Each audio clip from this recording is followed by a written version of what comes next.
great podcasts? Do you love great Australian podcasts? Of course you do.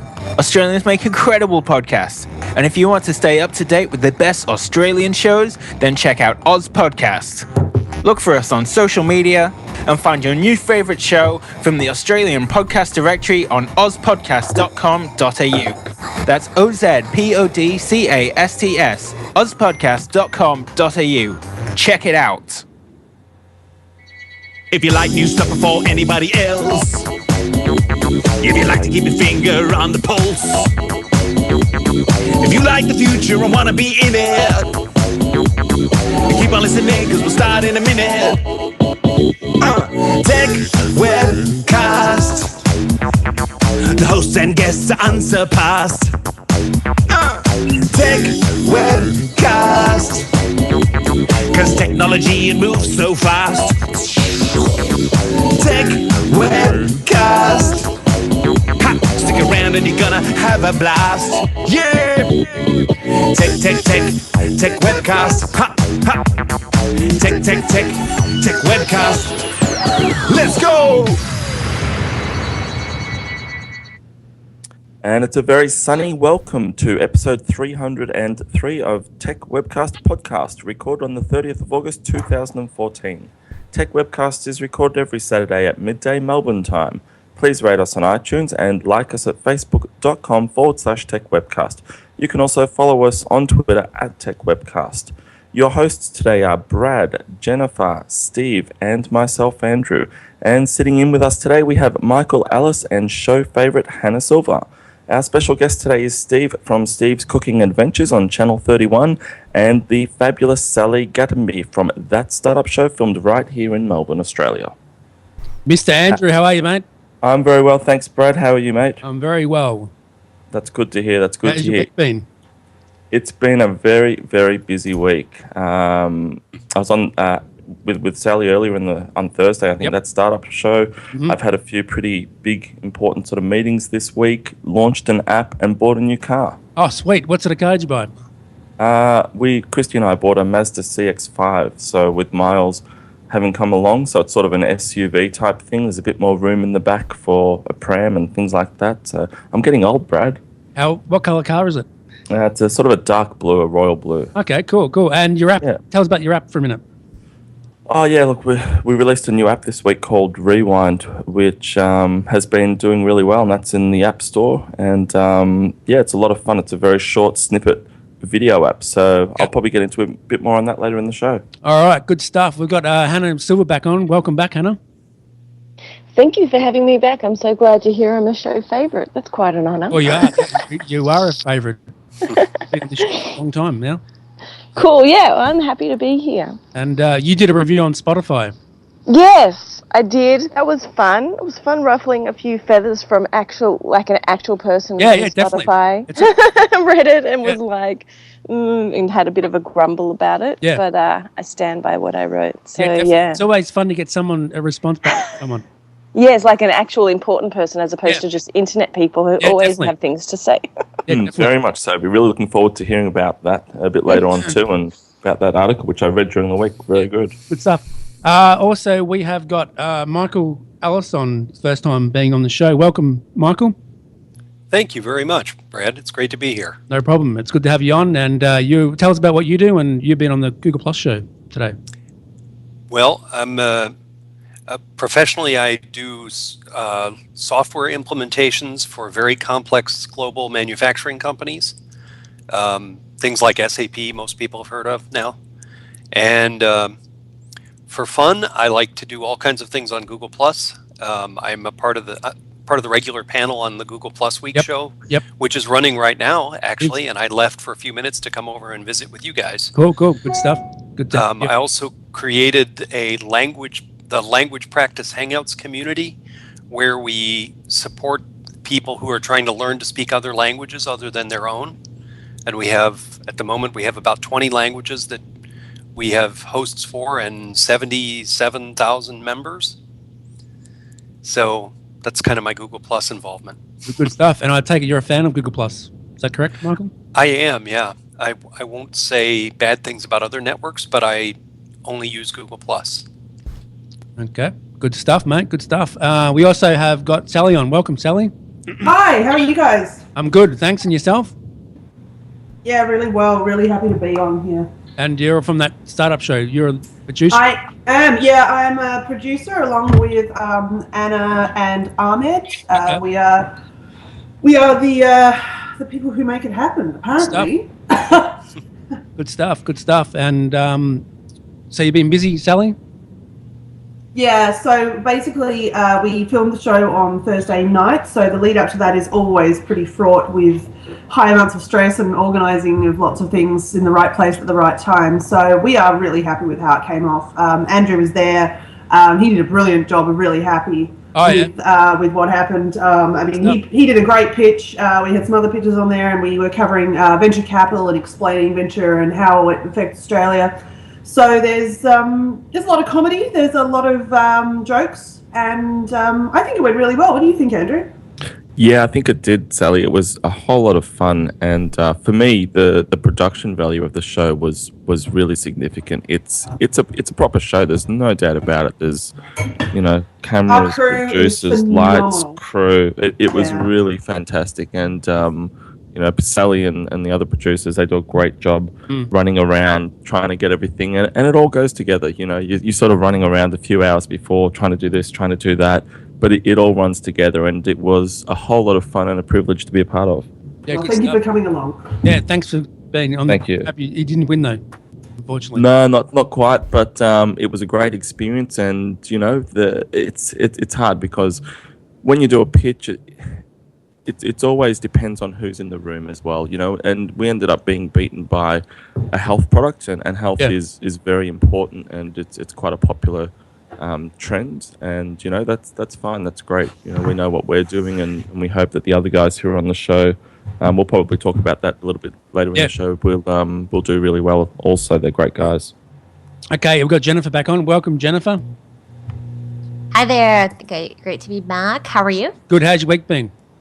It has been really busy. It's been fantastic. I got a few toys to play with, so that's always fun. What did you have?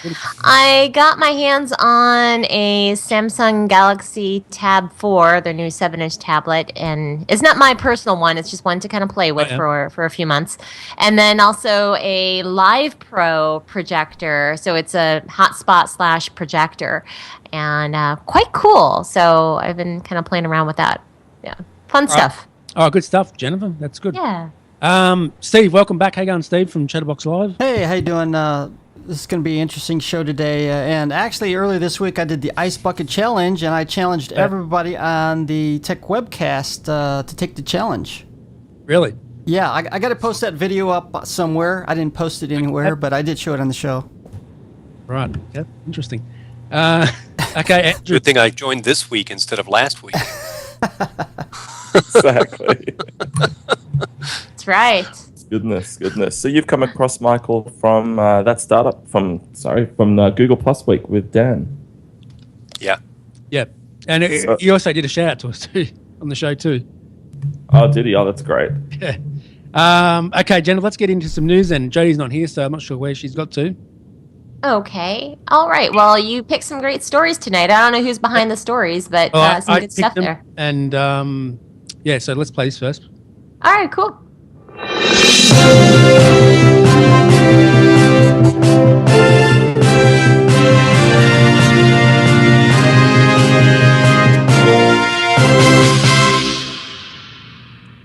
All right. Well, in the news tonight, coming from redmondpie.com, talking about the iPhone 6 and the iPhone 6L supposedly costing more than previous iPhone models.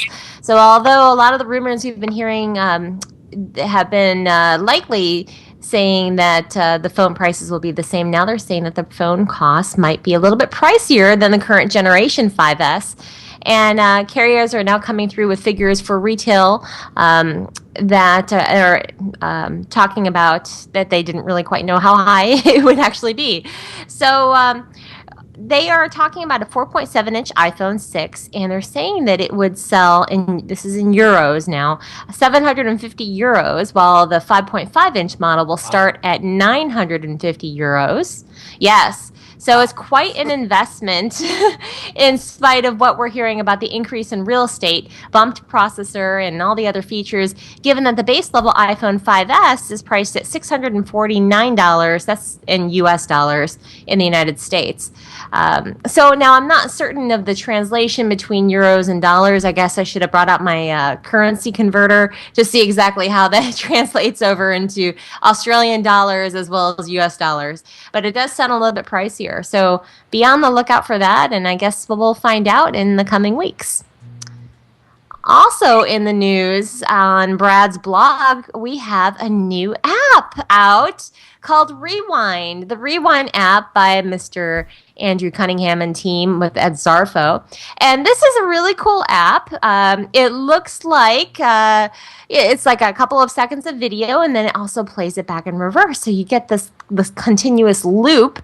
Very, very fun. It is iOS, and we're going to talk with Andrew in a little bit here to learn even more about it. So I'll save all the good stuff for him when we talk with him. And next in the news, this is coming from TheVerge.com. Very, very cool.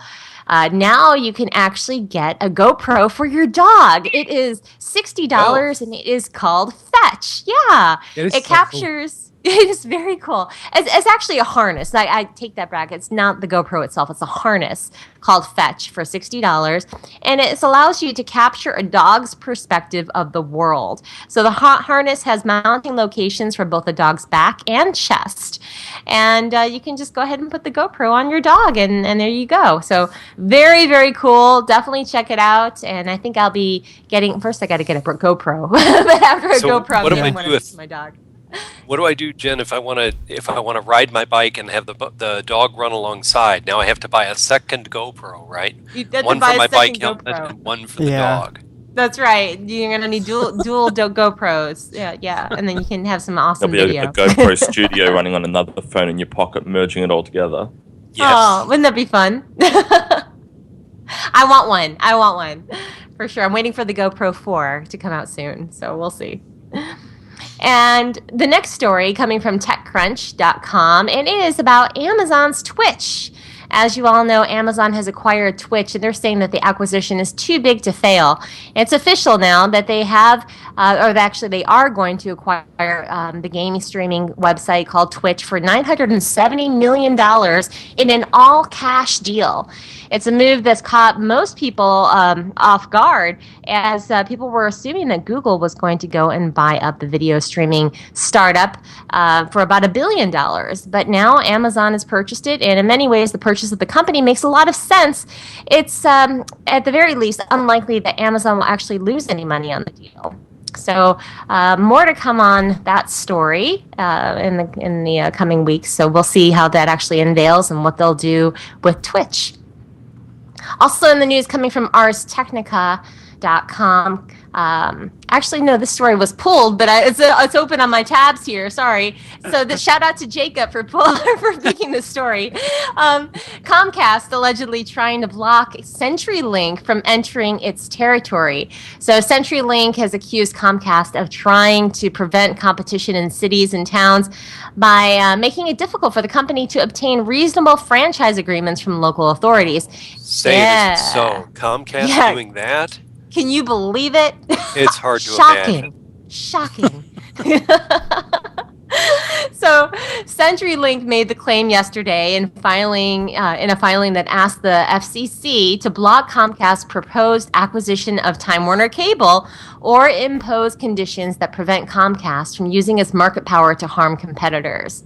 So now Comcast has a different point of view on the matter. They're saying that CenturyLink shouldn't be able to enter Comcast cities unless CenturyLink promises to build out its network to all residents. Without such conditions, poor people might not be offered service, Comcast argues.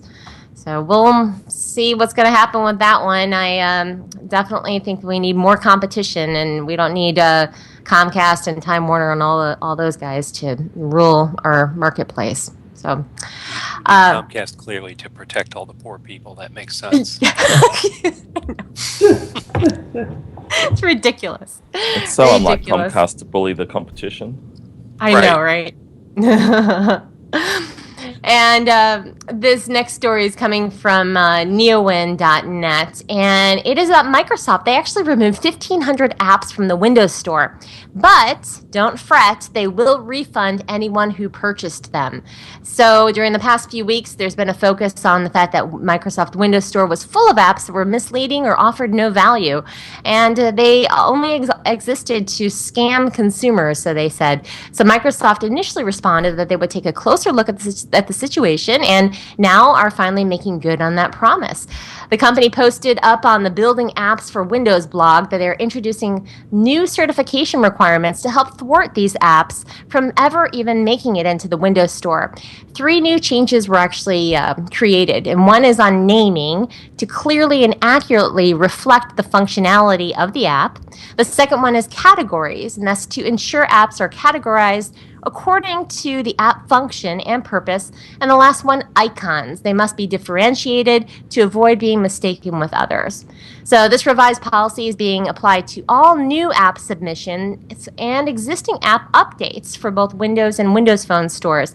And Microsoft says that they've already started the process of looking back at prior approved apps, and are targeting the ones that they found to be in violation of these policies too. That being said, they are going to be removing 1,500 apps and as part of this review process, and are refunding money to any consumers that spent money on these apps. And the next story, it is about Google building out their drones, their delivery drones. That's right. So Google has had a secretive research lab, and they have created a fleet of drones that will bypass the earthbound traffic so packages can be delivered to people more quickly. So this is going right up against what Amazon is trying to do as well in this space. And the nice thing about this is it actually delivers items in rural communities. So we'll see how long this actually takes to go to make it into the mainstream. But for right now, it's called Project Wing. So be on the lookout for Project Wing.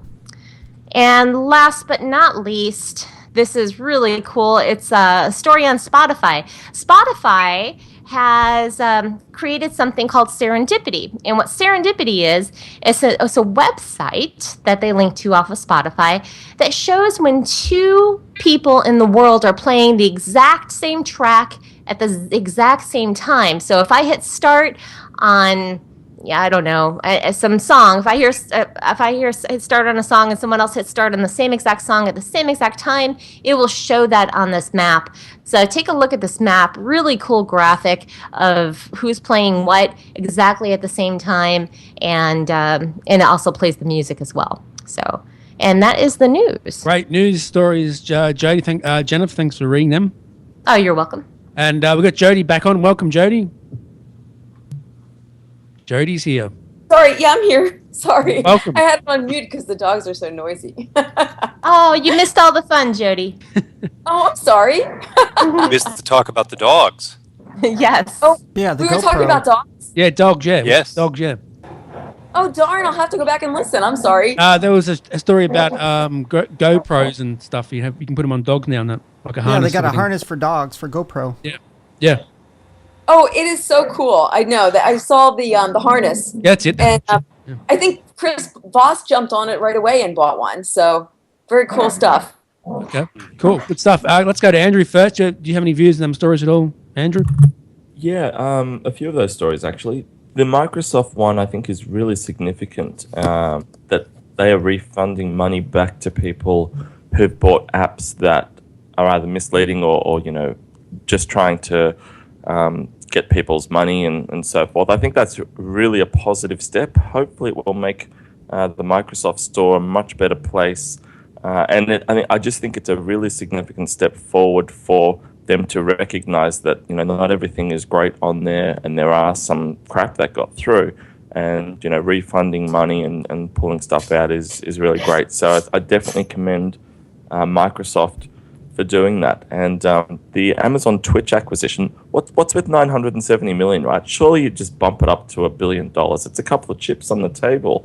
Just, if nothing else, for the article, 1 billion sounds so much better. So that's great. And it just goes to show, with Twitch, just how big gaming is My guys at the office, they love Twitch. They sit there and they'll do work at home and do things, and they'll have Twitch running in the background with somebody playing a video game, which is really interesting. I personally don't get that, but so be it. And the iPhone 6 and 6L, really looking forward to that. And news this week as well of a potential iWatch being announced on September 9 too.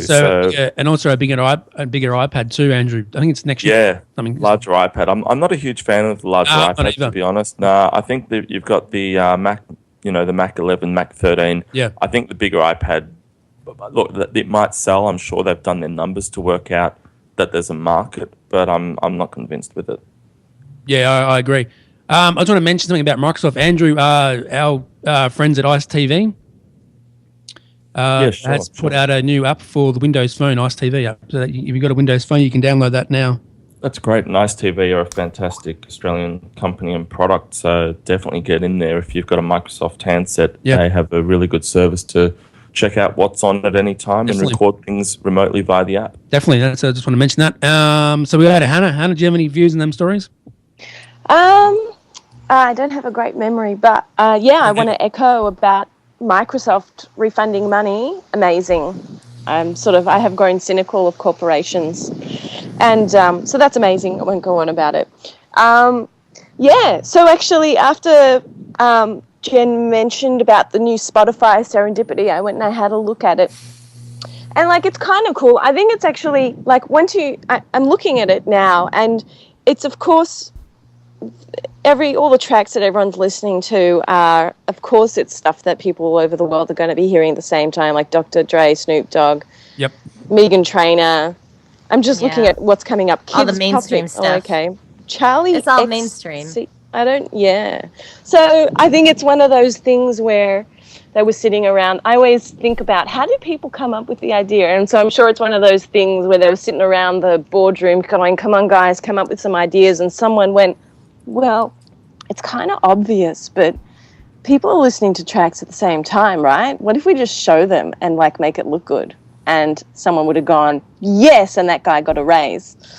I think it's good. Like it was said before, I wrote a review on Spotify, and one of the points I'd like to make is that it breaks my heart that Spotify are a shit corporation in terms of they just don't pay their artists, because I believe that what they do is amazing. The service that they provide is amazing. The whole point is that it's a bit it's too good to be true, really. I mean, there has to be some thieving and some backhandedness in there somewhere, and there most definitely is. So, yeah. It's interesting that you say that, because you're spot on. I mean, I don't agree with the way that they do what they do as a company, but they really do have a slick service and a slick, app and installation. So if they can get the model, if there's a model that we can work out that works from a corporate perspective and also from an artist perspective, it'd be really fantastic for everybody involved, particularly the consumer. The reason why it got off the ground in the first place is that they before it was launched, Spotify struck deals with the major labels like EMI and Universal and I think 3 others, that basically those record companies have shares in Spotify.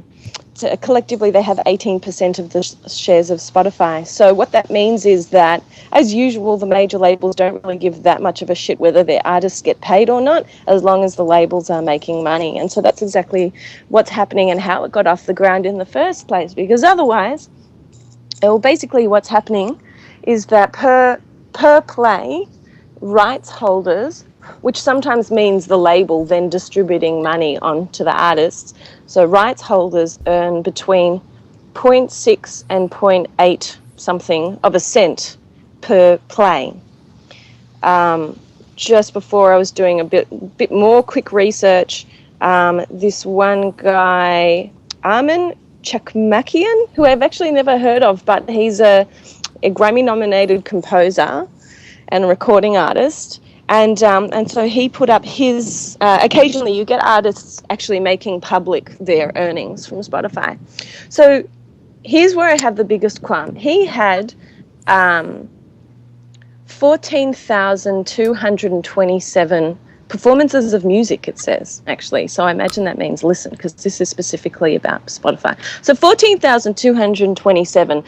Just think about for a moment how many people that actually is, because it's probably less than 14,227, because there's probably a few people having a few listens. But like, let's say even that it's like 5,000 people, you know, just to bring it down to a really small number, or even less. Let's say it's even 1,000 people listening to his stuff. And you'd hope that if someone liked an artist's music, they'd go and buy it, so the artist would get a bit of money. From the 14,227 performances, this guy, Armin Chakmakian, he made $4.20. Wow. $4.20. It's $4.20. So that's where the biggest problem is. If you've got 1,000 fans, you'd hope that, you know, even if they were buying 99 cents a track, even if everyone just bought one track, that would translate into more money than Spotify plays. So it's pretty shitty what Spotify have done. All right, let's go to Jennifer. What's your view on that? What Hannah Silver? Because I know you're a big fan of Spotify, Jennifer. I am a fan of Spotify, and it really saddens me that the situation is the way it is. You know, they really make a convenient product, and definitely the business model is just not in favor of the artist at all whatsoever. And it's really sad, because if it weren't for the artist, then we wouldn't be out here enjoying. You know, I mean, they make, you know, Hannah, you make music that touches everyone, you know, and that's the beautiful thing about what you do. It creates this amazing talent to bring joy to other people, and it's a shame that, you know, you should definitely be compensated for that. And yeah, definitely. Yeah, it's hard because I love Spotify. I love it for the convenience, but at the same time, it really saddens me that I'm part of the problem as to why these artists aren't getting paid. I agree. Like, it is so sad, because I do think, like, I'm not gonna be an idiot with my head buried in the sand. And basically, streaming is the future. Everyone wants to stream. That's cool. But the worst thing that Spotify have done is they have made this service legal. This amazing service, it's legal, and because it's legal, everyone thinks it's cool. But where, you know, it's just stuffing everyone up. But yeah, some of that content you can go to YouTube as well. Like, you could go and listen to most of the songs that are on Spotify on YouTube. So what Spotify are offering as well, to their appreciation, they've created a great platform, but they need to think about a solution. Now, we've been sitting here for 10 minutes, and I've already come up with something really sketchy. If they had something along the lines of, you can listen to any track on Spotify as up to 4 times. And then after 4 times, it says, hey, we see you've listened to this track 4 times. You obviously like it. You must love the artist. Now it's time to put in, if you want to buy the track, you can own it forever for 99 cents. Well, and at that point, you kind of think, oh, okay, great. I've listened to that. I must like it. I didn't realize it was 4 times. But yeah, let's go. Let's put something back into. They've got to come up with a model. iTunes Radio does that, Andrew. That same sort of thing with iTunes Radio. If you want to, you can buy up the song straight away. Yeah, I mean, iTunes Radio, I've got iTunes Radio. I guess it's kind of a random thing as well. So you choose the genre, but the songs can sort of be the same thing. Yeah, randomized. Whereas Spotify, I think you can go directly to the songs as well. But the thing is, are they looking for a solution, Hannah? I guess that's the big question is, do they need a solution? And if they're not looking for a solution for the artist, then surely the SEC needs to step in and say that there is a conflict of interest, because the record labels actually own 20% or 18% of the platform, and that's a significant conflict of interest. So I understand in the early days if they had to do that to get the platform running, but they need to reevaluate that now. Hannah Silver, what about that? I did send you a message from Spotify from a person. Now, what did they actually say? Someone said that, whoever it was that read it, said that it was grossly misleading, my first review that I wrote, and I was directed to go to a website called SpotifyArtists.com, where it has all the information. It's Spotify's website where they explain to artists how Spotify works and also how they pay artists. So I went and I had a look. The thing that Spotify like the least is that they actually have a complex system of how artists how rights holders get paid.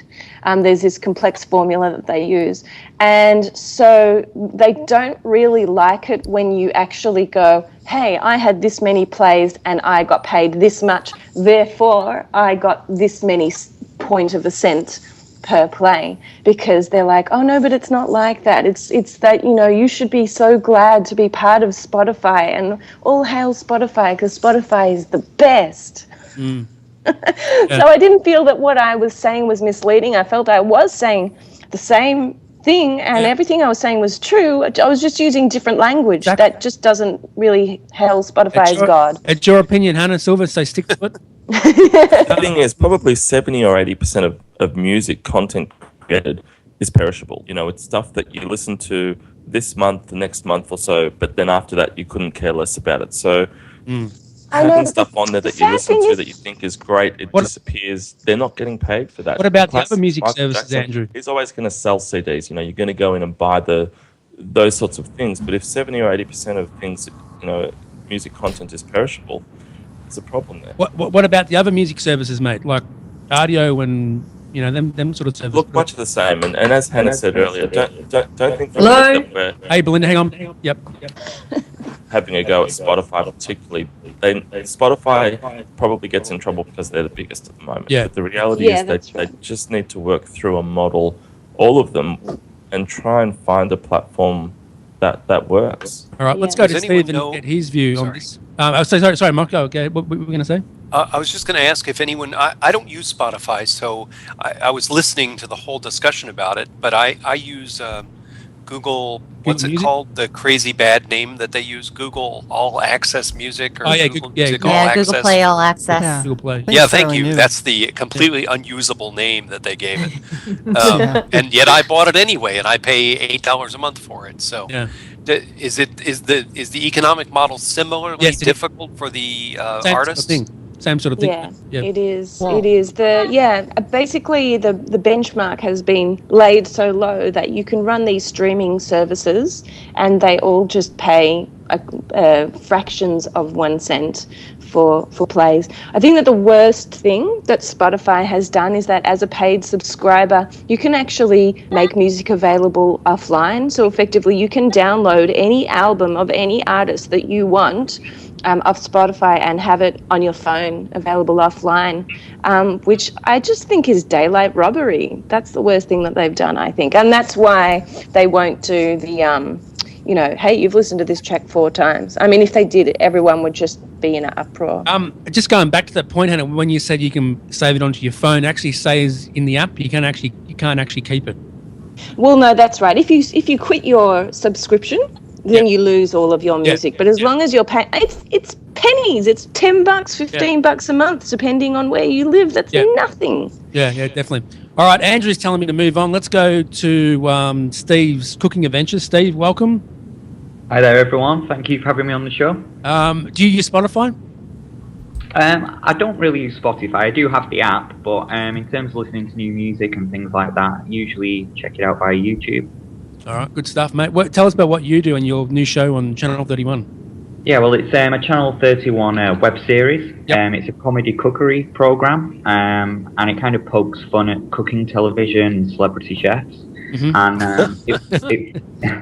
it follows Steve, who's a kind of self-proclaimed celebrity chef, and he's new to Australia, and he's moving around, exploring, and he's trying to cook authentic Australian dishes, but he's often getting it wrong, and the dishes he ends up with are pretty much inedible. So, nice one.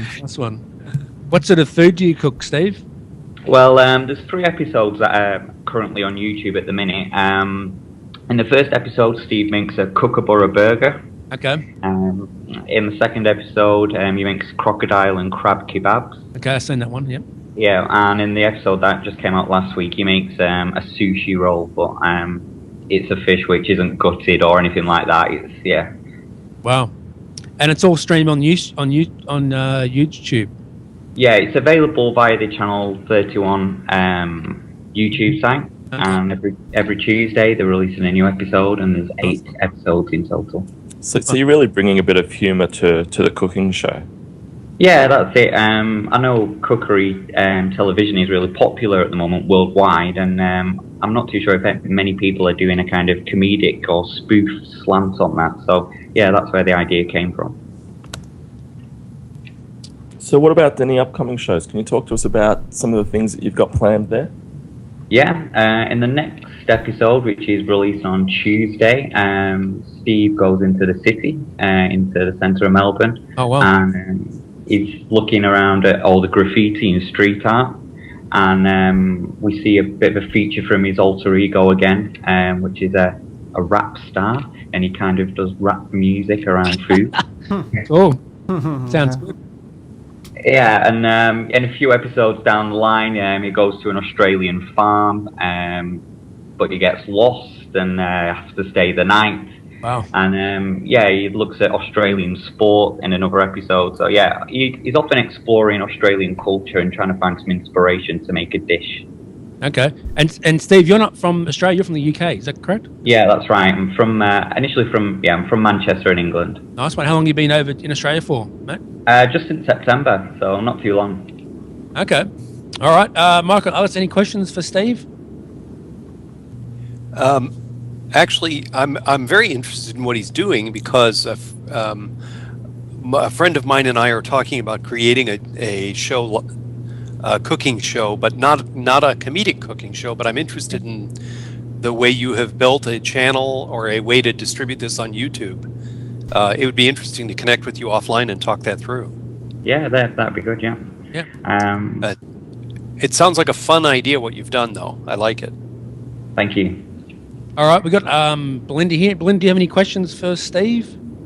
I was just going to say, what was your favourite episode that you've shot? Like the funniest one? Yeah, I'll probably say my favourite episode is the next episode that's coming up, the one in the city with the graffiti, just because it was a lot of fun doing the rap video that was shot for that episode. I had a friend involved as well, and he was dressed up, and yeah, it's that's probably going to be the best episode. Cool. All right. Sally, what about you? Do you have any questions? That just sounded very sort of Steve Coogan-esque and very idiot abroad, and I just wondered who your comedic influences are.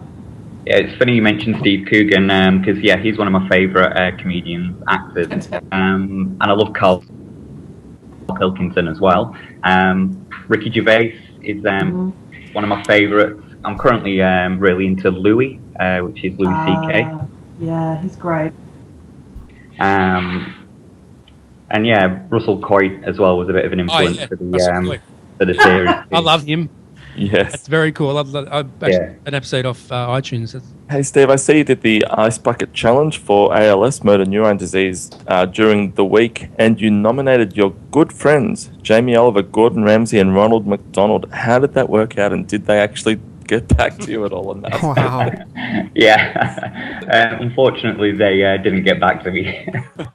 Oh, what a pity. We were hoping you could do a group one next week. Yeah, maybe I should. All right. Jody, any questions? Sorry, my mic was muted again. Sure. I'm curious. First of all, the inspiration. It's a crazy idea. I'm curious where the inspiration came from, number one. Number two, how are you publicizing it? How are you getting people to know what you're doing? Yeah.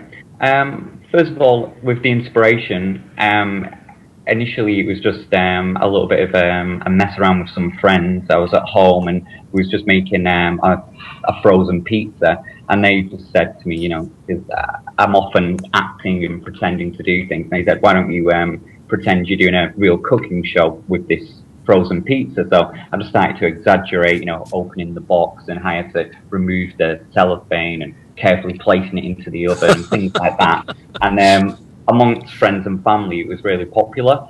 And from there, I just really started to develop the process, and then watching more cooking TV, just kind of oversimplifying the cooking process or overcomplicating it to make it entertaining to people. Do you yell "bam" every once in a while when you throw salt on the pizza or something?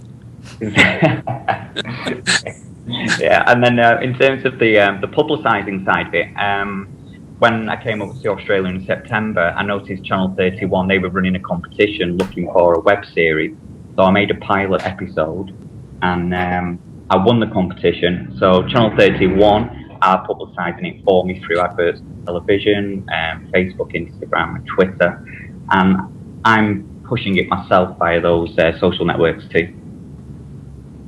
All right, Steve. I love Channel 31, and where can I get hold of you and stuff, and where can they watch your episode and that sort of good stuff? Yeah, well, if you search on YouTube for the Channel 31 YouTube channel, there's a Steve's Cooking Adventures playlist on there. There's also Steve's Cooking Adventures Facebook page, Instagram, and Twitter. All right. And if you Google Steve's Cooking Adventures, you'll find it. Good stuff. Now, did Jennifer or Steve or Hannah had any questions before we have to move on to Michael?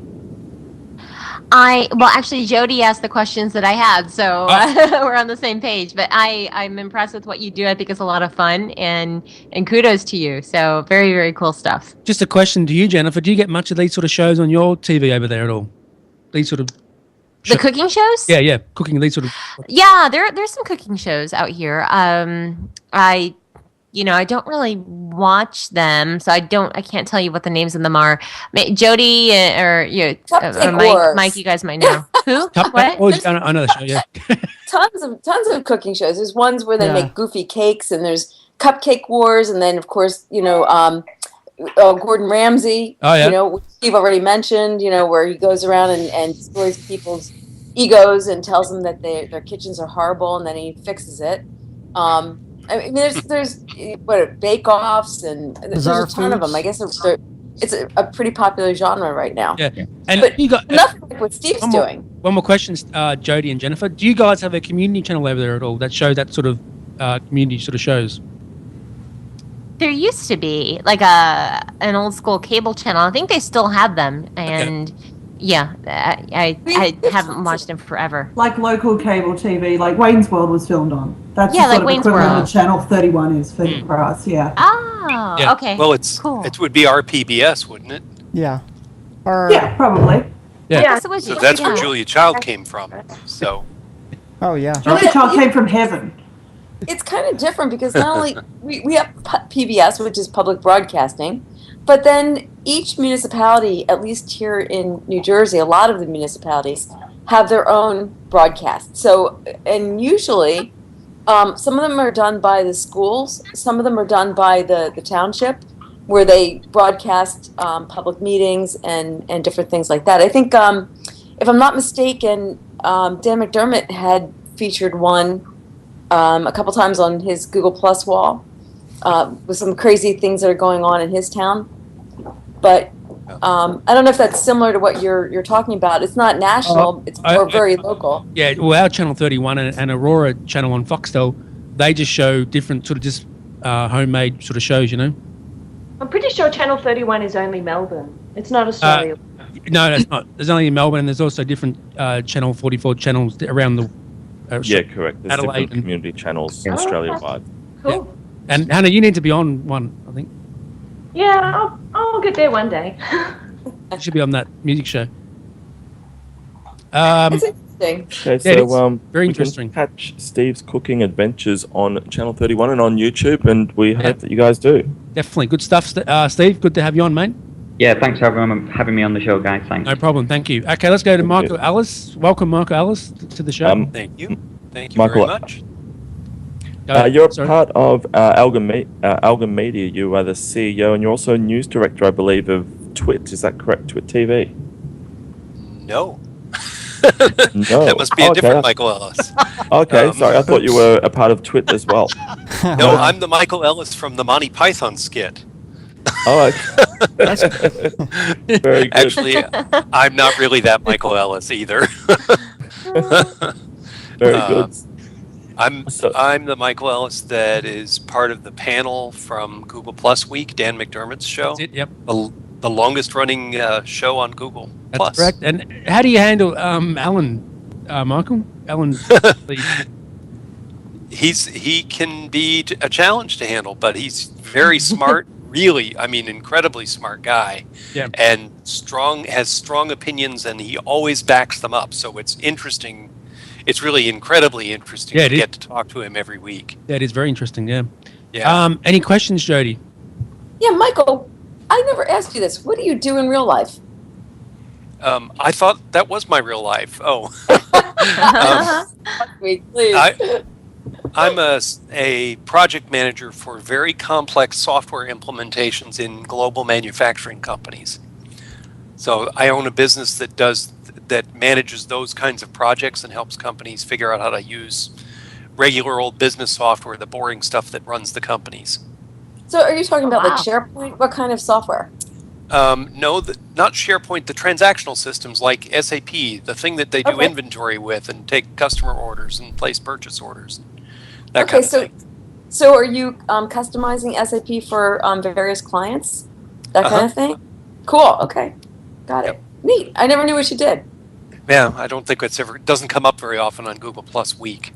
So how do you guys, Google Plus Week can often run the full 4 hours of a hangout. How do you guys keep creative and keep interesting for that amount of time?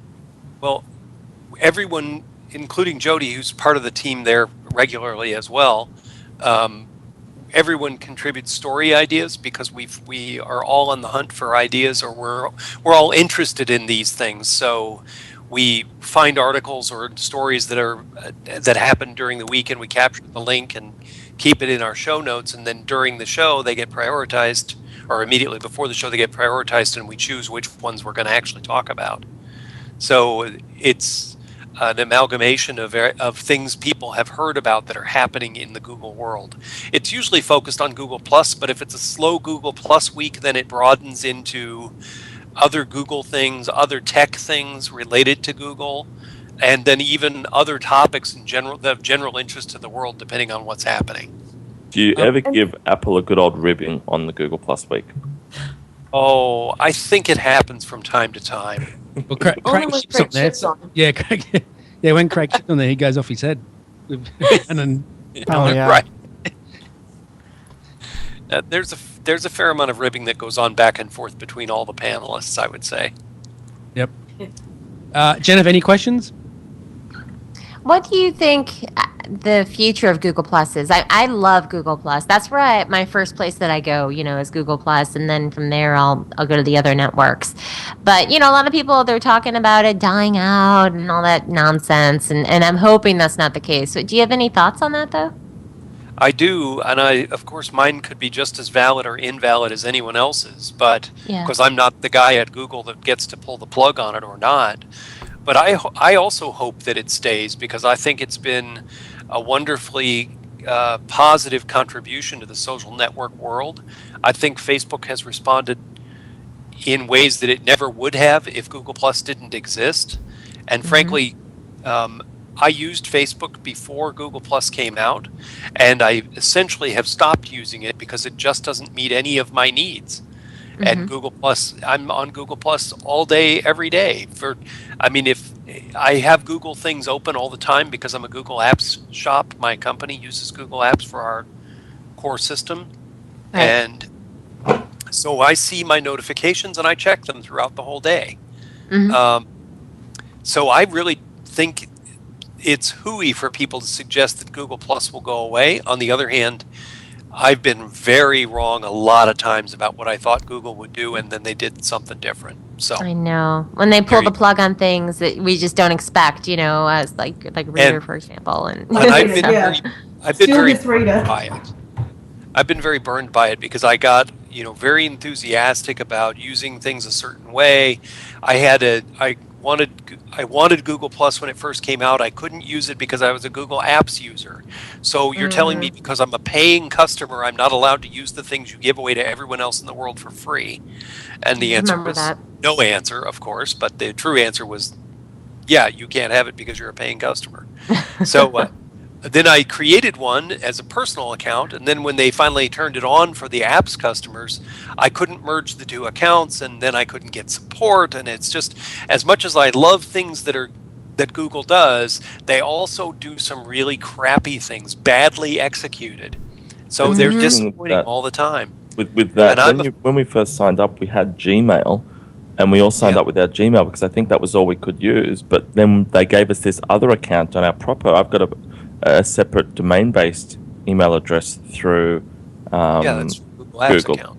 Yeah, through my apps account, and now I've got these 2 Google Plus accounts. One that's got bugger all, which is my correct domain, and my Gmail, which has got a bit of following. So it's kind of all awkward and weird. So I think that really put a lot of people off, and they never really fixed that. And I've spoken to a few people about it, and the answer is always sort of we're looking into it, which is a bit disheartening. No, but it's interesting that you say. It's interesting you say, Michael, with Facebook. I think you're spot on when you say that as much as Google Plus gets a hard time as a social platform, I really think they have guided a lot of what Facebook and they've pulled things backward and forward, and what Facebook is today is probably certain aspects a part of what Google Plus drove them to become. So that's quite interesting.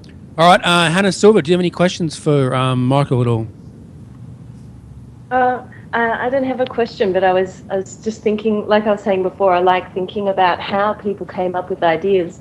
And something I read earlier, because I was an early adopter of Google Plus, and and right at the start, it was probably like 70% guys, 30% women in terms of who was using Google Plus. And I remember reading something about how the interface was probably more male user-friendly just because Google themselves has more guys than girls working for it, and they test their products themselves on their own workers. So sometimes when I hear discussions about this, about how some things work in Google Plus and some things don't, I just picture this big room full of nerdy guys all like fiddling around on Google Plus going, does this work? Yeah, I think this works. Does that work? Yeah, I think that's pretty good. I really have a hard time imagining, though, that the world still thinks that there's that many differences between the way women use computers and the way men use computers. I mean, I don't know. Do we really have to convince ourselves that there are that there's an argument against that? We really shouldn't be saying that men are inherently different in thinking than women are in the way they use tools, should we? I think we do. I don't know. I think we use them exceptionally differently. Yeah, so do I, Sally. And really? Absolutely. You mean like, yeah. but I'm talking about the user interface. I'm talking about the user interface. Yeah, absolutely. Really? When I do user acceptor testing, I always make sure that I'm getting a nice little balance between the two. Well, I think it's reasonable to do that, I guess, but I don't know. It just strikes me as sort of misogynistic to suggest that there's a big difference between, it matters a great deal to me whether I've got a bunch of followers that are all men or a bunch of followers that are all women, and that I even notice. It's only misogynistic if you say that one way is better than the other, but to simply Precisely. acknowledge there is a difference between how men and women's brains work, that's just science. Okay. That's fair enough. There are some differences, I think, because maybe not necessarily how they use a computer, but I know, interesting to note this, but there's actually more women gamers than there are men, especially online gaming. Of course, it's not the same type of games like, first-person shooters or things like that, but more the slot machines, the little old arcade games and things like that. Absolutely. But anytime. it all depends. But I got a lot of friends who also game, and we do still play those sorts of games. They're not all slot machine and platform games. Yeah, perhaps. Do you play Xbox, Sally? I do. I haven't got one at the moment because I've lent it to one of my friends. But yeah, I do. Oh, cool. Good stuff. Good stuff. All right, let's. Michael, thanks for being on, mate. Appreciate your time. Yeah, thank you guys very much for having me. I appreciate it. I'm going to have to drop out. I got to go back over to the other show. Okay. Thanks for that, Mike. I really appreciate you dropping in from Google Plus Week and say hello to the guys over there for us. Alan is actually getting mad right now because he's waving his hands around. Yeah, they're having some kind of a heated debate. I'm afraid I'm going to miss something. You better go over there and sort them out. I have to moderate a bit. Great talking with you, Mike. Tell Craig. Have fun over there. He said hi. Nice to meet you all. All right, thanks. See you later. Bye-bye. Okay. Linda, do you have a view on that topic just before? Yeah, I can hear you. Yeah. Did you have a view on that, what Andrew was saying? I was going to ask him about the Google drones that they're trialling in regional Queensland. Okay. Apparently they're using one farmer and they're making deliveries of dog food and that sort of thing, and they think it could be the future for couriers. That's cool. Yeah. That's cool, yeah. So that was an interesting story. That's so funny. We've got the newest technology. It's going to revolutionize. What are you using it for? We're delivering dog food. That's cool. All right, Sally, let's talk about There's worse things than dog food, Yeah. Definitely, yeah. The first thing you want delivered is dog food. Dog food, yeah. You'd think it would be a pizza or something like that. I'm interested in technology that delivers pizza, that's for sure. Yeah. All right.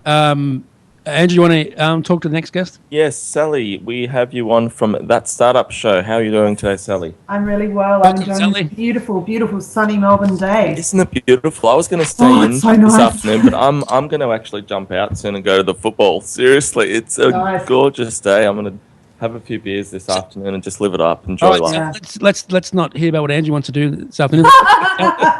She's here.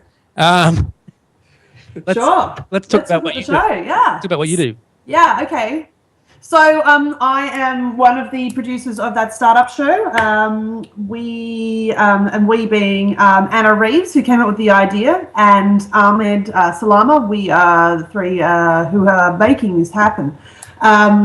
Basically, what we wanted to do was take an idea around bringing a bit more of a focus around startups and what's happening in co-working spaces to the world, and showcasing some of Australia's exceptional startup talent, trying to get people to, instead of aspiring to joining a bank or a mining company, as we tend to in Australia, to think about actually going away and starting their own business up. So we took that idea, we thought we got to put some comedy in it, and we came up with the Startup Show. And that's been sort of a 9-month process until lately, so it's kind of our baby. That's probably the best analogy we can put it for. Good stuff. And it's not live on TV, is it? No. So basically we've decided to skip free-to-air and go straight to what they call Narrowcast, put it straight onto YouTube, take it to the world rather than limiting it into Australia. So anyone can watch it. Anyone around the world can watch it. Absolutely, and that's what they do. We've had so much interest from all over the world. Good one, mate. Good one. Go ahead, Jennifer. You have a live studio audience as well, though?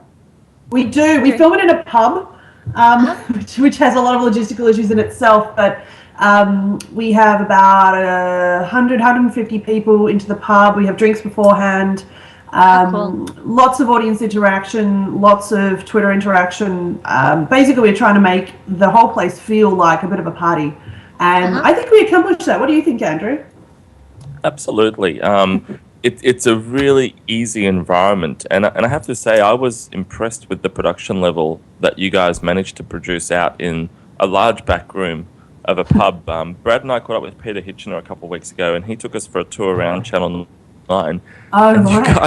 You guys are not that far below where they're up to, and you guys set that thing up like in 24 hours or something crazy out of the back room. So it's a significant effort that yourself and Anna and Ahmed put this show on, and obviously it's such a wonderful thing for the entrepreneurial community of Melbourne and Australia, and it's really great that you're sort of bringing some of these startups and helping them network. I mean, as you said, Sally, I was on the show on Thursday and really enjoyed my time, and already I've received opportunities and been talking to people straight out of that show. So it's really great that there's something like this, a vehicle that's going to help open up and bring different startups. And who knows what the journey is from the first show that you guys had. I think there's 6 in the series, and it's going to be really interesting to see who's on there and where some of these companies end up and how they go. Yeah, and we're going to try and follow everybody through the series. So Josh from Org, he's gone into production with his fantastic iPhone app and that awesome handle that he's got set up for the music synth. Carolina, who's from Blood Moon Tonic, she absolutely knocked over her Kickstarter goal of $10,000, and she's going for $20,000. Wow. She did that in 3 days. So we just want to keep a tab on everyone and really be able to follow everybody through the journey, make sure that we can provide you guys with as much exposure as possible, because there's so much going on, and everything is so very, very different, whether it's an app, whether it's some hardware. We are just... we want to celebrate it and really talk about it as much as we possibly can.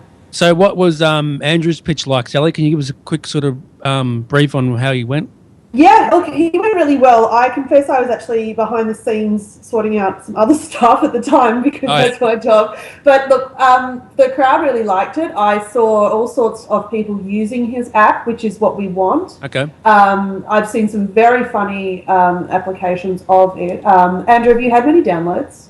Yeah, Rewind. I haven't actually checked on the downloads recently, but it's definitely been a lot greater than we expected. Since I just got a text message actually just before from Can one you of my. check it all, man? Yeah, I just got a text message from one of my engineers before. We've had 679,001 views of Rewind since the app launched a day and a half ago.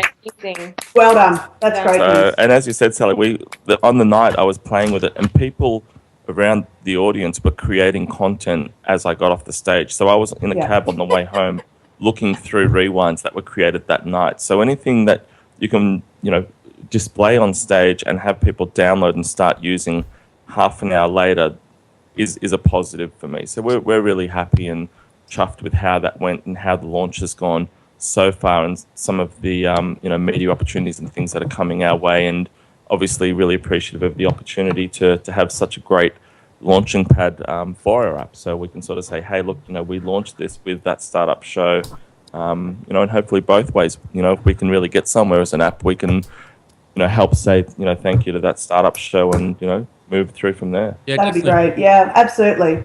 Yeah, it's all about collaboration, being collegiate. I think a lot of these startup pitch fest shows can be either exceedingly boring or they can be exceptionally hostile. There's a lot of times that people get up and they're absolutely ripped to shreds by a panel. And to me, that's not very conducive to encouraging people to want to become entrepreneurs. Now, you need to absolutely know your stuff inside out and be able to answer all the questions, but we don't need to humiliate people. And that's why we've gone with this very collegiate, very collaborative, let us celebrate what is happening, because it's freaking awesome. Yeah, it is. I think it's great too that you don't have it live, because some entrepreneurs in tech and geeks and that, we're not the most outspoken bunch. So being able to actually replay that back and have someone edit it and say, wow, that really sucked, we're going to cut that little bit, we're going to go to here, we're going to add some cheering to this part. You can really make a great show by doing a bit of magic in the background, which sometimes is needed. So I think that's really good from that perspective. Andrew, what did you say when you were on stage, mate? Okay, I will give you a 20-second paraphrasing. We're Zafo, and we have a live broadcast app. We discovered that Generation Y has a 12-second attention span and Generation Z an 8-second attention span. So we use the technology we have and we create an app called Rewind, which is a 2-second video that goes backward and forwards, and it creates a funny outcome. Download Rewind. We're launching it tonight. It's a bit of fun. You can share it through to all of your social networks and let us know if you have any questions or if there's any investors in the audience who'd like to talk to us. Bang. Good stuff, man. Good stuff. It does help that we put you up in front of a whole bunch of venture capitalists, doesn't it, Andrew? So I'll be taking a finder's fee, of course. It does help. I actually have already had a meeting with a key VC out of that startup show, and we only did that 2 days ago. So we'll see how it goes. Right. But yeah, it will be really cool if we can, really use it as a vehicle. I mean, without speaking from our perspective, I'm sure that what you guys are trying to do is really showcase what startups are around Melbourne and Australia. And if you can help us, speaking as a startup entrepreneur, if you guys can help us actually link and with VC and create content and put things out to the market, I think that's kind of the objective that you're really looking for. All right. Yeah, absolutely. I mean, the whole thing has been, look, we are trying to, as I said, be as collaborative as possible, and that's going from just helping the people who are appearing on the show to the people who are actually helping on the show. So our crew, for example, we've got Peter George and we've got David Pavlich. These are two esteemed veterans of the film industry in Australia, and they are working with students and alumni from the JMC Academy. So the students are learning as well, and so they're getting a boost into what's happening within television and all the different types of television stuff that is going on. So we are just making sure that we are giving as many people as an opportunity as possible. Sally, who's on next week on that startup show? Is it next week or when? No, we film every month, so the last Thursday of every month, and we are going to be talking about people and culture, and we don't actually announce that until about a week out. Okay, cool. And you're an iPhone user as well? You use iPhone? Absolutely. What's your view on the next iPhone? You gonna get the new next iPhone? I don't know. Like,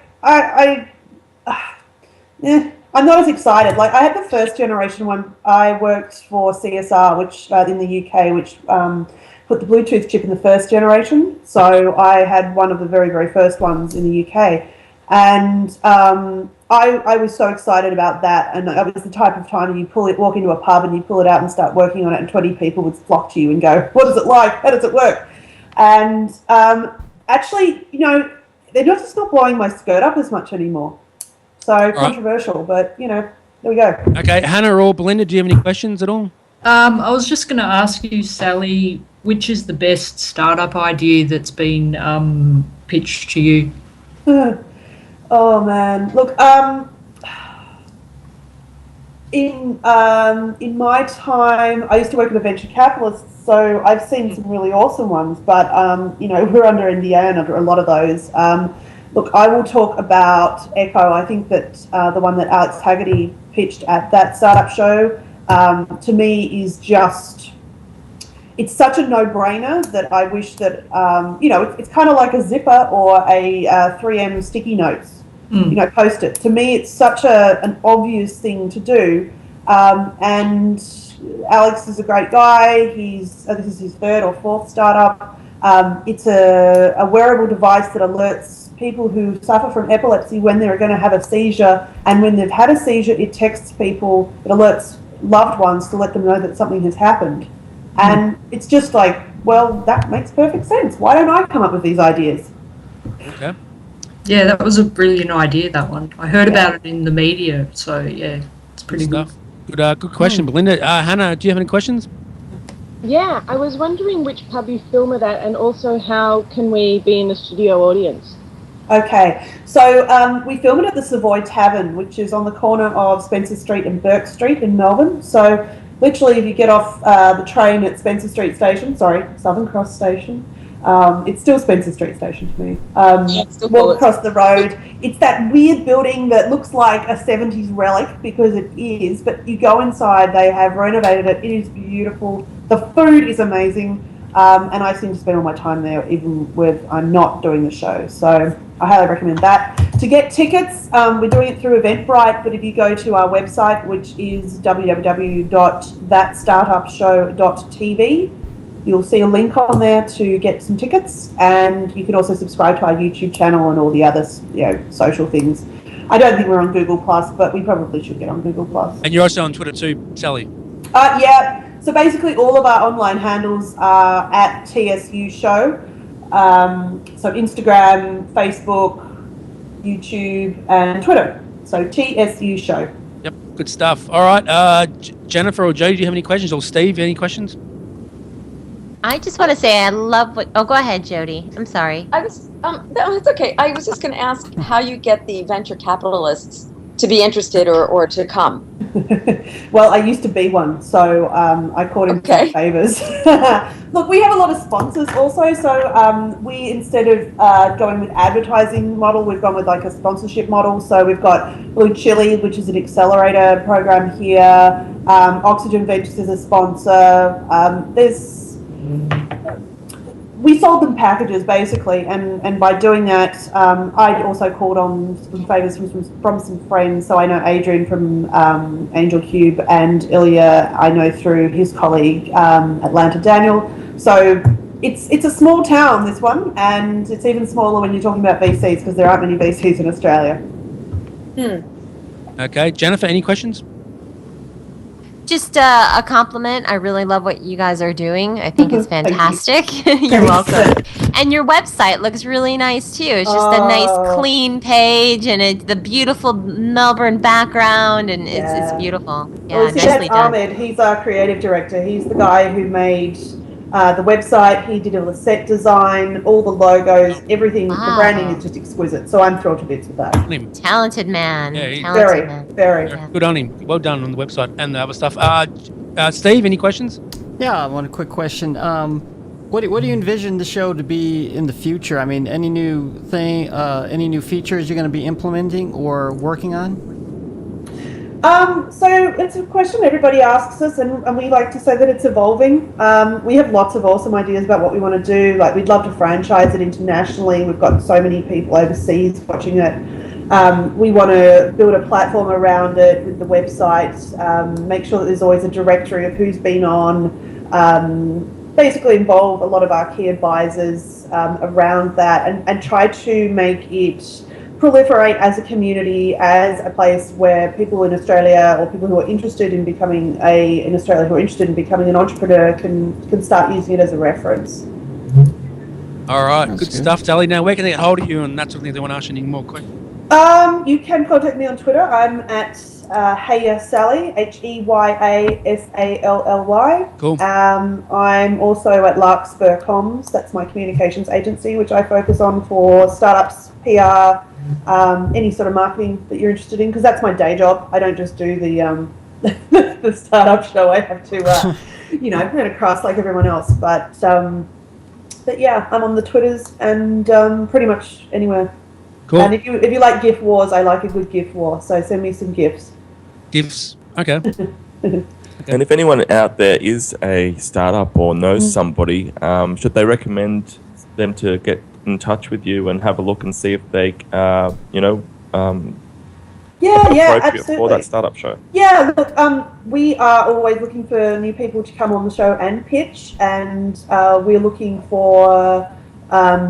It doesn't have to be a tech startup, but ideally we'd like to have some element of tech within there, some sort of evidence that you're going to scale or you want to scale globally really quickly.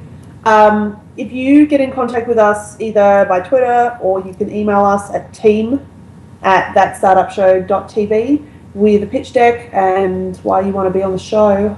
We basically do casting calls, and I will make sure that you are awesome and that we get you on the show like we did with Andrew. Yeah, well, thanks to me for me telling you about Andrew, Sally, or whoever I told, but yeah. I can't remember. There's so many emails.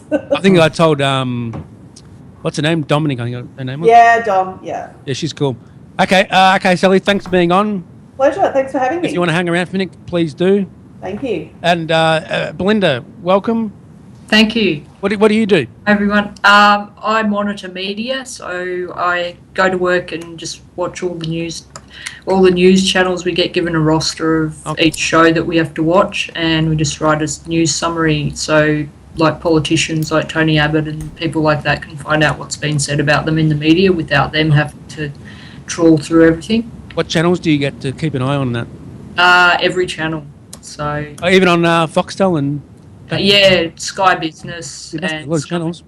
Yeah. How many channels do you need to keep an eye on? We can pick up every free to air TV and radio channel in Australia, and New Zealand as well.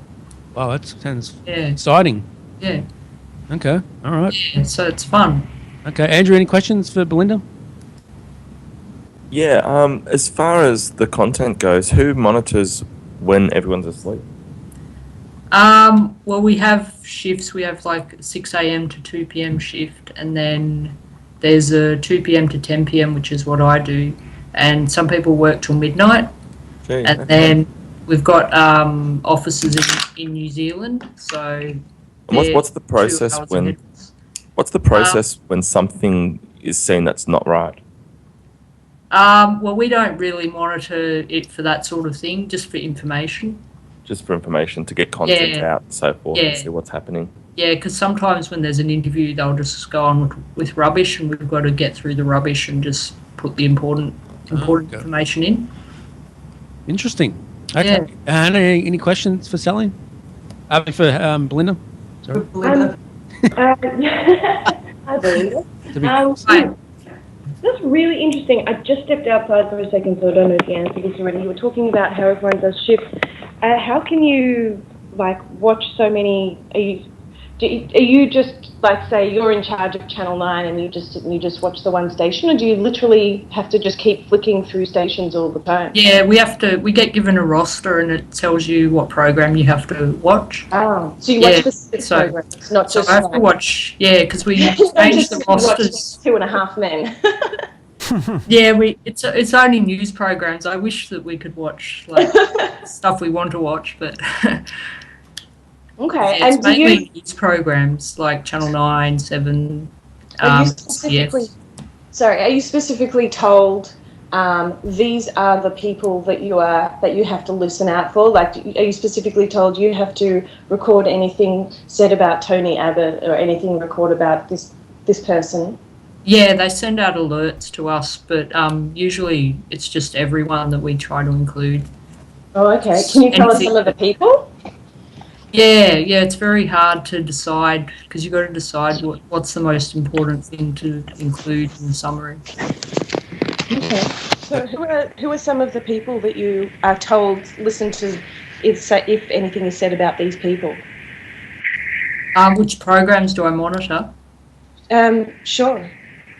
Yeah, I just monitor shows like Sky Business, the Sky News bulletins that are every half hour or so, and the current affairs programs as well, like A Current Affair, the show, and that sort of thing.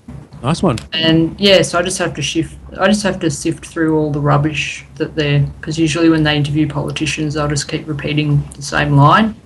So they probably don't want to see it written over and over and over. They probably just want to see it once.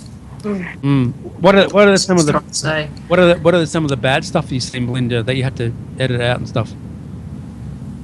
Well, we don't have to really edit anything out. We just include especially if something controversial is said, like we always make sure to include that. Okay. Yeah, especially if someone says something derogatory against Tony Abbott or something like that, which is a common occurrence. So. Yeah. Yeah. Yeah, definitely. Yeah. Any more questions, Hannah? Oh no, that's all from me. Thanks. Okay. Steve, what about you? I don't know. Actually, it's kind of interesting getting paid to watch television. I wish I could do that, but unfortunately, I guess you kind of have to stay with the news channels, I guess. Yeah, because sometimes you're forced to watch something you wouldn't normally watch if you were at home. Yeah. Well, do you find it different? The same news is portrayed different on different channels who may have an interest? Yeah, definitely.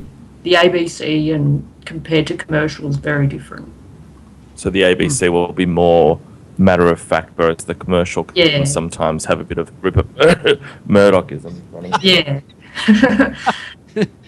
Belinda, who's your favourite news person and news channel? I'm a big fan of Sandra Sully. Oh yeah, same. Me too. Yeah, she's an awesome presenter. So, yeah. Have you met her before? Just once. Yeah, just got a guided tour of Channel 10. So well, I think you need to hook us up with that tour. I think. Yeah. Again. How long have you been doing this for, Belinda? 11 years. Wow. That's a long time. Yeah. How did you start? What got you into it? Well, I studied journalism at TAFE, so I was interested in the media. Oh, okay. So just saw it advertised and thought it looked interesting. Okay. And the tour, was that in Melbourne, Belinda, or in Sydney? In Sydney, yeah. Okay, well, we're about to fly to Sydney, Andrew. Yeah, I think so. That'd be a lot of fun. Oh, definitely, mate. Yeah, definitely. And Belinda, and you've just got Foxtel on today.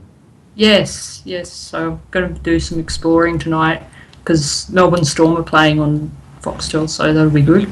And them points were actually Foxtel. Yeah. Okay, that's good. Yeah, so do you watch TV on your time off? What kind of TV do you watch on your time off? I mainly like sport, and I like that new show, Aussie Pickers. Aussie Pickers, yeah, good show. Yeah, that's awesome. Yeah, good show, Aussie Pickers. And also, you should get into A&E, Belinda, on Foxtel. It's a good channel. Yeah. Jodie, any questions? I'm sorry, I keep muting because the dogs make noise in the background. But I guess I'm kind of curious because it seems almost like a lot of the shows, the programming that's on, you can pick it up from multiple sources. Are you watching this real time, or are you watching it after the fact? We've got a special computer system that only the company can have. Like people outside the company can't have it on their computers, so it's delayed by about 1 minute or something, but it's very close, as close to live as you can get. Cool. So can you watch multiple shows at the same time, though? No, we can only do one at a time, but people do different shows on their computer because we've got a computer each, so people just do different shows that are rostered to them. Andrew, what about the Channel 9 stuff we seen the other day with them screens and stuff? That was interesting, wasn't it? Yeah, it was. It was really interesting. I think we talked briefly about that last week, that we were given a guided tour by Peter Hitchener through the Channel 9 studios and saw the newsrooms and also a bit about the footy show, and saw some of the behind the scenes of how they actually collect the news and some of the reporters and the way that they collate and manage information, editing, so forth. So yeah, it was really interesting to sort of get our eyes into that industry that you're a part of, Belinda. So Belinda, you don't work from home, you actually work in an office, right? Yes, that's right. An office, okay. And do you do tours there at all, or can people come and have a look where you work? I'm not sure. I don't think so. Okay. All right. Yeah. Okay. All right. Any more questions, Steve? Oh, no, there's it. Okay, Jennifer, any more questions? Yeah, I have a question. Okay. So, are you the most chosen player in Trivial Pursuit? Because I would imagine that you probably know more about current events than anyone out there, right? Yeah, definitely. And when there's quizzes on the radio, I'm always answering the question. Like, people, like, they're stumped, and I'm just like, that's the answer. It's like, so easy. So you've got a lot of $50 coupons from the bar trivia around the corner? If you need me for any bar trivia, I'm available. So Good stuff. That's great. You should go on a game show or something. There's got to be a show around there where you can participate. Yeah. Yeah, definitely. Okay. Oh, Andrew's telling me to wrap up. Okay, Andrew, do you want to give us a quick rundown on Rewind again, mate? Yeah, sure. Basically, Rewind is a very quick and easy app. You take 2 seconds of video that goes forwards, it rewinds and goes backwards, and quite often it's a funny, amusing, thing that it can turn into just from simple life events and so forth. So really, what it is it's just fun. It's a little bit silly, it's a little bit off to the side, but the whole idea of Rewind is that it's simple, quick. You can watch 6 rewinds in 30 or 40 seconds. When you pull your phone out, you put it back in your pocket, have a couple of laughs, and carry on your day. We're not curing science. We're not doing any of these sorts of things. Yeah. But what we're trying to do is just create something to lighten up the day a little bit and just have a little bit of fun. Particularly around, actually, when I was demonstrating Rewind to people at that startup show in the audience, I noticed that after I'd shown them about 5 clips, they tended to sort of be like, okay, and look back at me. 30 seconds, they'd have a laugh at a few of them, but 30 seconds was about the time that they wanted to look at their phone before they disconnected and re-engaged with me. So we're quite happy that you can have a full session of, doing that, put it away in your pocket and then carry on again. So Rewind is coming to Android soon. We have our Android developer working busily on that. We anticipate around mid-September, and we also have a significant PR and marketing campaign starting around mid-September as well, but you can get it right now on the Apple App Store, I guess. Yep. And it's just Rewind RWND. When's the next update coming out, Andrew? I think we should add usernames and stuff in there, I think. Look, we've made it very, very, very simple and easy to start with. We will be adding a couple of things for the next update, probably middle of the month, but we're really trying to create something that's a 101 product and get feedback on what people want to go in it, rather than creating what we think the market wants and then finding out that it's not quite the right fit. So there's a few things that we will be adding, and if anyone has any advice or feedback, jump on our Facebook page and put some comments in there. But we're really just trying to keep it simple and easy, because it's got to be light, and it's got to be easy to use, I guess. So Steve, you've used the app. What's your view on the app so far? Oh yeah, I like it because it's quick and easy, and you can make your clip and then you can send it out to. I think I sent it out to Facebook. That's where you can share it on Vine, Twitter.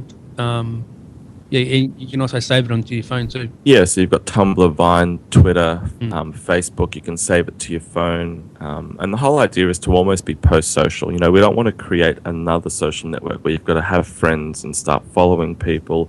The idea is to create some content and share it out to where it matters. And even when you're actually looking at the content on the app, it's not necessarily stuff that's been made by your friends. It's just we have it trending. So the first 10 videos you see will be trending ones. So they're the most funny or the most liked or loved or most views rewinds on the app at the moment. So you might have a flick through them and then you might load it up again later in the day and there might be different ones.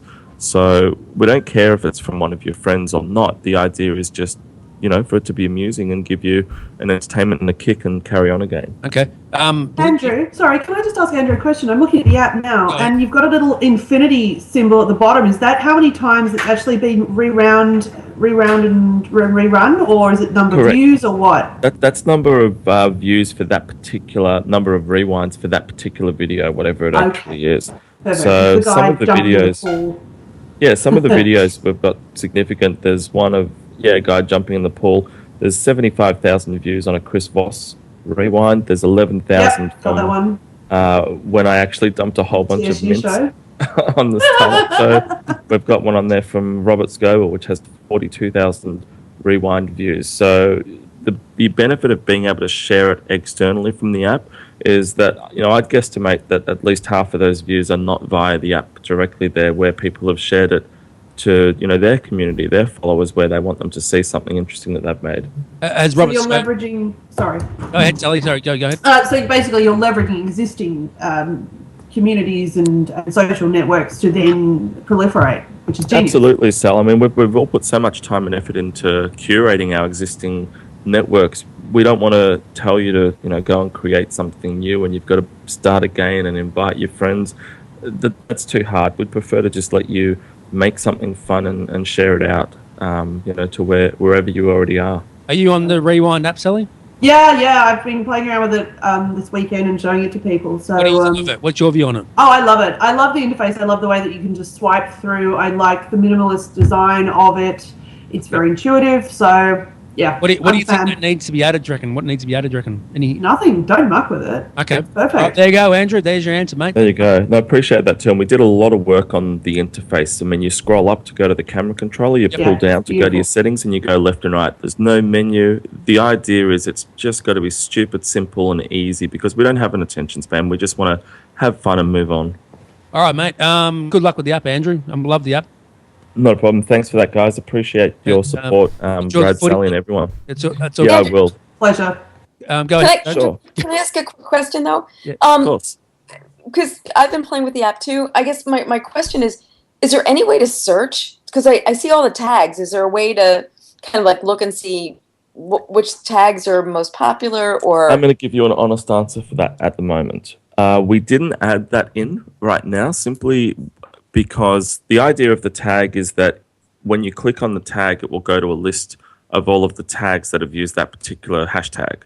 The reason we haven't added that at the moment is because as we launch, if you click on a hashtag that says having fun or that says jumping in pool, we don't anticipate that there's going to be too many of those videos using that exact same hashtag. So it might be a bit dull if people keep clicking on the hashtag and realize that there's not another video. It's just the same video. There's only one for that. But once we start to get more users and we get more traction, we expect that a hashtag like jumping in pool might have 10 videos or 15 videos. So we're going to do a bit of work. And as soon as we've got enough traction for some of the generic hashtags, eating pizza or dropped my drink or something like that, then we'll put that straight in so that you can click on a tag and have a look at the other 10 videos that are using that same tag. But if we allow you to do it now, you're probably going to get into the habit of thinking that there's not enough content, so you probably won't do that.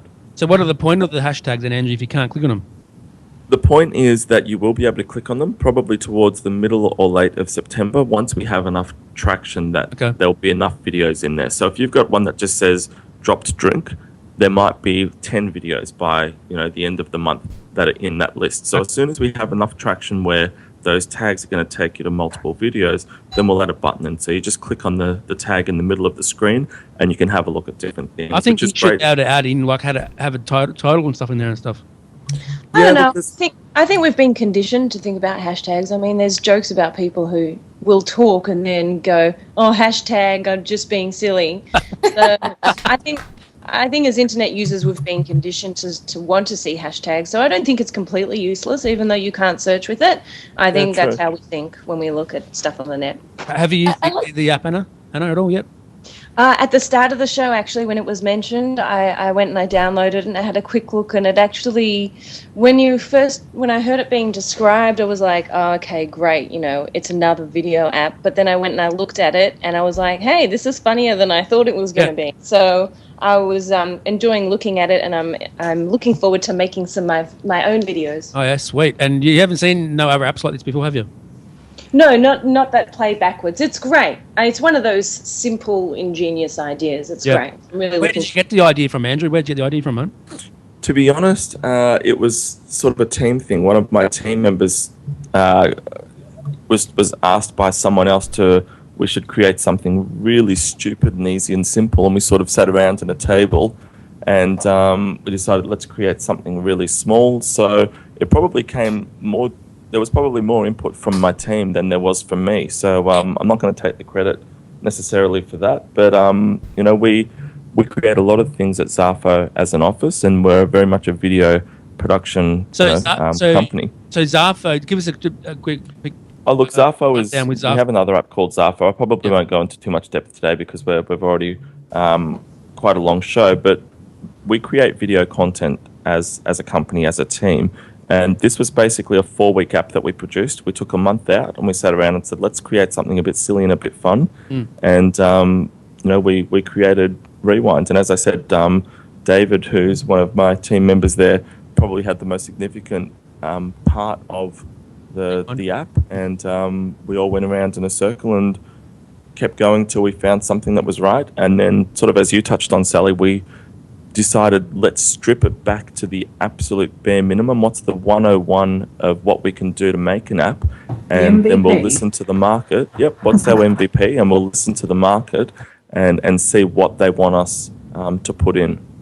Okay, good answer, Andrew. And Belinda, what's your view on this app? Do you have an iPhone? Yes, I do. I forgot what the name of the app was. Rewind. It's Rewind, RWND, and you can visit us online at rwndapp.com. Okay, all right. I'll send you a link to the app if you want to, Belinda, if you want to need the link. Andrew, what's your final view on the show, mate? And good on you with the app. Yeah, it's been a very busy show. So, Belinda, Sally, and everyone else who's been on it, it's been a great show. And I've really enjoyed it, and talking to Michael earlier as well, and talking to Steve's cooking adventures, and also chatting obviously about Rewind, which has kept myself busy this week. So it's been a whole lot of fun, and you can get me on Twitter and on Facebook as Cunning Drew. You can download the Zafo app and the Rewind app. And I would just like to, before I finish up, dedicate the show tonight to Lucy, who is a friend of mine, Scott Jordan, from Scotty Vest's dog, who passed away earlier today. So this one is for Scott Jordan, for your Lucy. Okay. Oh, the dog passed away. Wow. Okay. That's not good. Okay, you can get me on Twitter at Brad Oz and a Techwebcast. Sally, what's your final view on this show? I'm thrilled to be on and to be included. I love that you guys are actually talking to people all over the world as well. So yeah, definitely. Really appreciate that. I think that's great. Getting a lot of different input and making sure that we're not in a nice little echo chamber just chatting away to ourselves. That's good. Definitely. Really appreciate it. And if you know anyone else that wants to be on the podcast, Sally, please let me know. Will do. Anyone that wants to come on. Okay, Jennifer, what about you? I thought the Tonight Show was fantastic. Great guest on tonight. And people can find me online at jenniferruggiero.com or also getnerdywithit.com. And next week, Andrew will be a guest on the show. So looking forward to it. Good one. Yeah. I am too. It'll be fantastic. And we actually might try and get Alex on this show too to show off his wearable. Oh, yeah, definitely. Yeah. Alex. Oh, cool. Alex, who's Alex? Oh, Alex Haggerty. Alex Haggerty. Okay, Yeah. Get him on. Yeah, get him on. Yeah, well, I'll send him a message because I think he has a really great product, and we want to get that out to as many people as we can because it really is life-saving. Yeah, we'll get him on next week maybe. He's free. I'm sure we can work that out. Okay, cool. Good. Hannah Silver, what about you? What about me? Do you know what I just realized? It just took me this long to realize that Jacob wasn't on the show today. Yeah, he's never on the show. I suddenly realized, I thought, someone's missing. Who is it? Well, let's not go there because, we've had some. All right.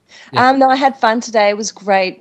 Interesting guests. Thanks to everyone on the show. I'm glad to be a part of it. Good on you, Hannah. You rock. Steve, what about you?